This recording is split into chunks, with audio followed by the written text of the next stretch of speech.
Thank you very much for having me today on your show. What I think is the main focus right now is rising tensions on the Korean Peninsula after a period of, frankly, very quiet in terms of the lack of large range tests or anything along those lines. But we have to put it into context. When you see the pandemic play out on the Korean Peninsula, North Korea in January of 2020 shut down its borders out of concern of the spread of the virus. And as a result, the priority focus being domestic, we saw very little in terms of some of the testing that we had seen in the period previous. But now we are seeing a resumption of testing that is not quite at the level of what we saw in 2017, but is still alarming in terms of the technologically improved nature of things like cruise missiles that North Korea very recently tested.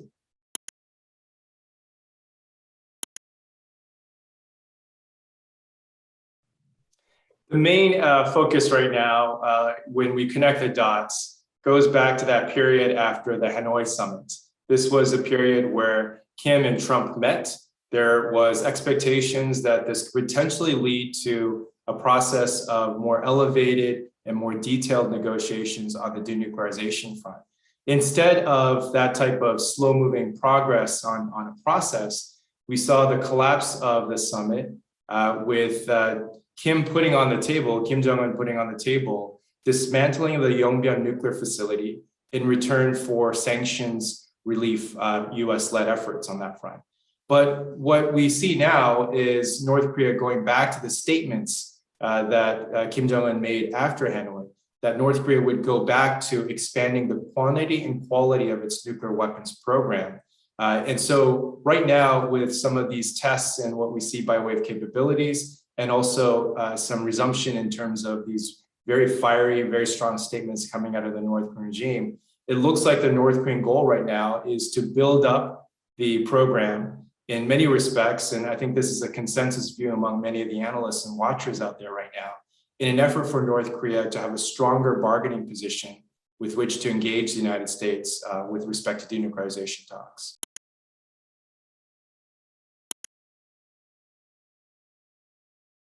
In the statements that we've seen so far from the Biden administration, there has been a careful effort to make sure that they don't emulate what the Trump administration did with high-level symmetry, leader-to-leader meeting without any progress on the working level and actual progress towards denuclearization. They see things like summits as the end of a process where in the conclusion of an agreement, after all that hard work had been done, you would have the leaders meeting to formalize that kind of process. And they've also very carefully stated that they wouldn't repeat the strategic patience of the Obama administration, where essentially, unless North Korea shows that they're committed to denuclearization and they make certain steps in that direction, that there wouldn't be a basis of having any type of formal negotiations. And so with the Biden administration right now, I think a lot of it is watching the situation very carefully. We've seen the special representative for North Korea policy state very publicly, very repeatedly, that he is willing to meet with the North Koreans anywhere at any time with no preconditions in an effort to try to get these type of negotiations up and running again. But the main point I think we are all gravitating around is looking at how Kim Jong-un is managing this economic crisis inside of North Korea that is directly tied to the policy decision of sealing down the borders in order to prevent the spread of COVID inside of the country. In managing the domestic situation, there is hope that he'll be able to create that space for diplomacy and more externally focused issues. But for the time being, it looks like the primary focus and the main attention will be on the domestic situation.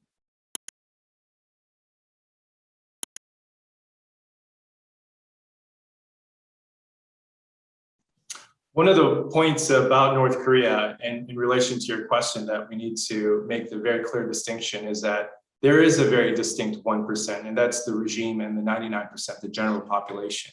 The reports of food insecurity and food scarcity and difficulty in that situation mainly pertain to the 99%.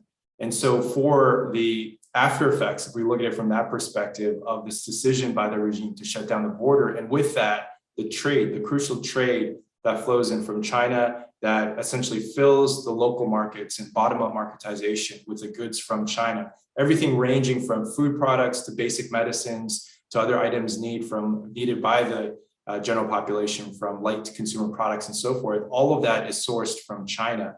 And so with the sealing of the border, it has been very difficult for the 99% in North Korea. However, for the 1%, the signs of that kind of economic distress aren't as clear. In many respects, overall, it looks like the 1% continued to fare well.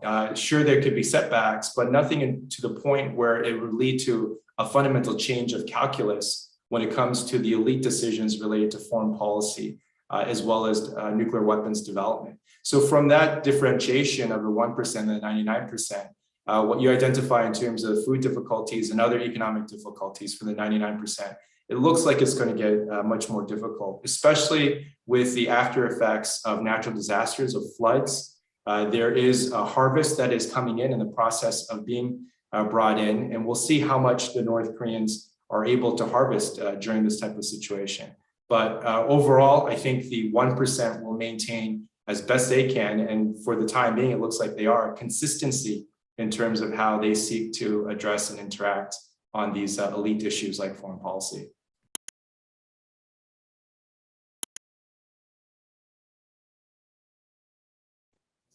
It is quite clear that South Korea is sensing that gap as North Korea continues not only to improve its nuclear weapons capability, but other types of capabilities, specifically on the missile side. And with this, we've seen a commensurate growth of South Korean development in this area, and also testing and demonstration of those capabilities. Very recently, we saw South Korea test a submarine-launched ballistic missile, a capability that is designed to show North Korea that South Korea is improving its self-defense capabilities as well. So in this area, there is already something of an arms race happening on the Korean Peninsula. But in this respect, in terms of South Korean responses and South Korean capabilities that they are unveiling, those are very much under the conventional heading. Things like a submarine-launched ballistic missile could be used to deliver a nuclear warhead under the heading of a self-deterrent capability on the nuclear front. But there are many steps needed to go to that level. The fundamental question of why South Korea, as a sovereign decision that South Korea would make for itself, go the route of developing a nuclear deterrent for self-defense remains to be seen in terms of the actual steps.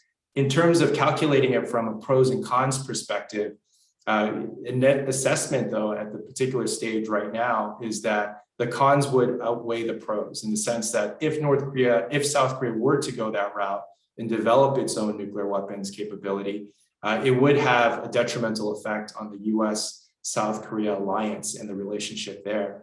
And so for South Korea, I think looking at ways to bolster and expand its conventional capabilities under the heading of improving its self-defense posture is going to be the priority, and we're going to see more of that. But that feeds into, I think, the overall situation on the Korean Peninsula, where it really denotes one characterized by essentially an arms race.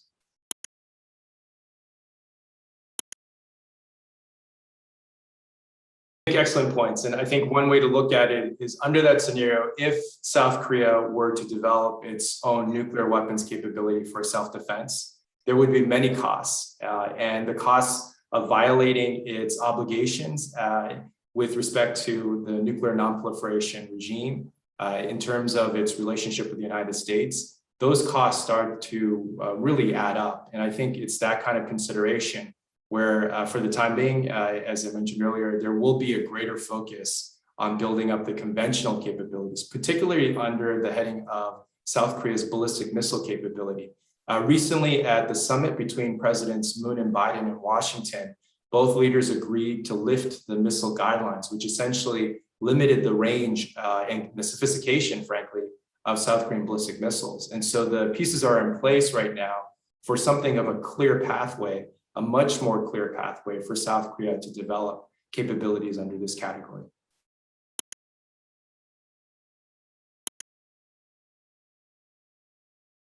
These events play out on the Korean Peninsula. The other big country that is very clearly concerned about it is China. A few days ago, Chinese Foreign Minister Wang Yi visited South Korea, met with his counterparts and senior South Korean leaders, and basically discussed the Chinese concern that this type of arms race dynamics on the Korean Peninsula is not a recipe for stability, but a recipe for instability. And so China is watching the situation very carefully, and they're concerned how it feeds into the broader development of weapons capabilities, advanced weapons capabilities on both sides of the border. The other element that China is very concerned about as it pertains to Korean Peninsula issues is a domestic situation in North Korea as well. And I think there has been very consistent prior to the pandemic, Chinese calls for the lifting of sanctions on North Korea for humanitarian reasons. But those calls are growing. And so the situation as it plays out domestically, as that is being monitored very carefully by outside watchers, these calls by China, and predominantly in a bilateral sense as well, from a China-Russia perspective in the UN Security Council, those calls are going to grow in terms of lifting those sanctions for humanitarian reasons.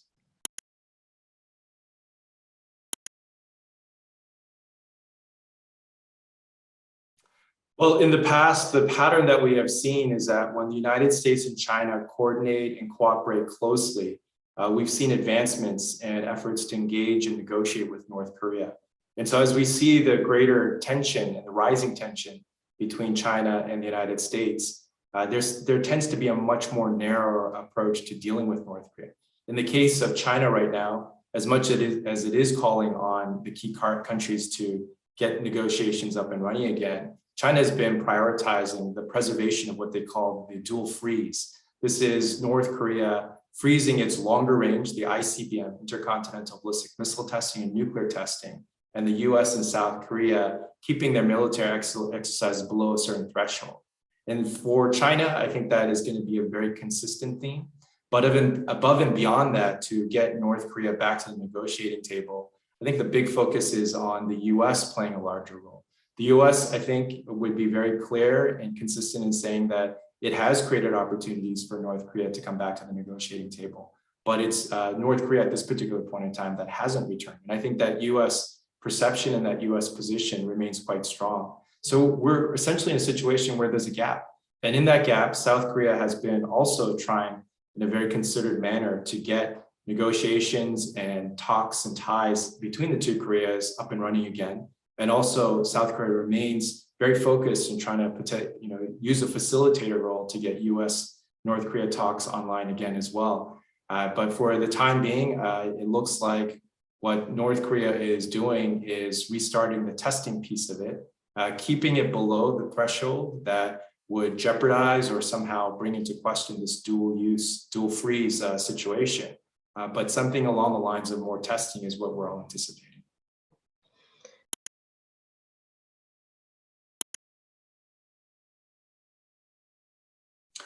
The Indo-Pacific grouping is one that has risen in prominence very quickly. In a short period of time, it has become the main mechanism through which the United States has talked about its efforts to engage and manage tensions with China and also deal with security threats like North Korea. So the use in invoking Indo-Pacific as a grouping is rising. And today, Friday, September 24th in Washington, D.C., we see the 4 leaders of Indo-Pacific.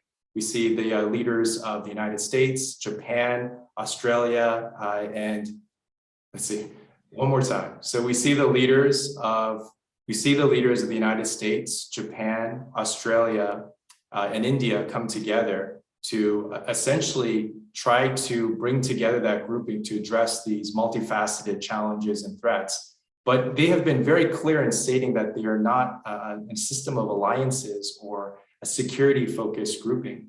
They are very much looking at efforts to maintain the primacy of rules and regulations that are applicable to all, and that some of the tendencies that they see coming out of China can be moderated by this type of grouping. And it's not specific to the 4 countries as well. One of the interesting formulations that has also come out is Quad Plus, with the idea that other countries can join.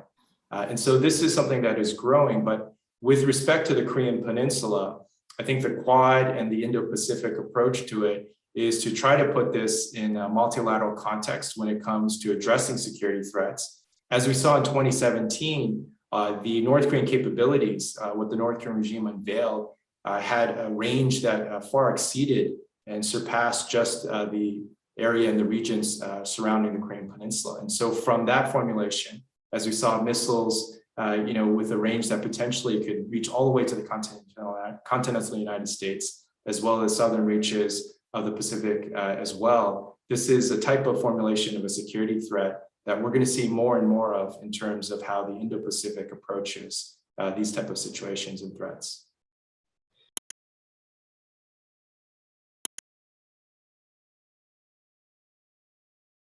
From an international perspective, as the issues are playing out on the Korean Peninsula, the language in terms of how the North Korean threat was framed changed dramatically in 2017. That was a period where North Korea was no longer seen or portrayed as a threat to regional security, but truly a threat to global security. We saw that in UN Security Council resolution languages, statements coming from the core countries involved as well. So from that aspect of it, North Korea has been quiet in terms of testing some of those capabilities that raised concern at the global level. But with the resumption of testing, I think those type of statements are going to be re-invoked. Should North Korea get to either the tempo of their testing where they become more frequent, or we see greater range in terms of some of those missiles that they test as well. But those statements were very explicit in terms of 2017 and that testing cycle where it seemed almost like on a weekly basis at key moments, North Korea was testing capabilities that made this type of threat a direct one to the United States, and hence the elevation of the tensions and the possibility of some kind of military conflict that was a big source of concern.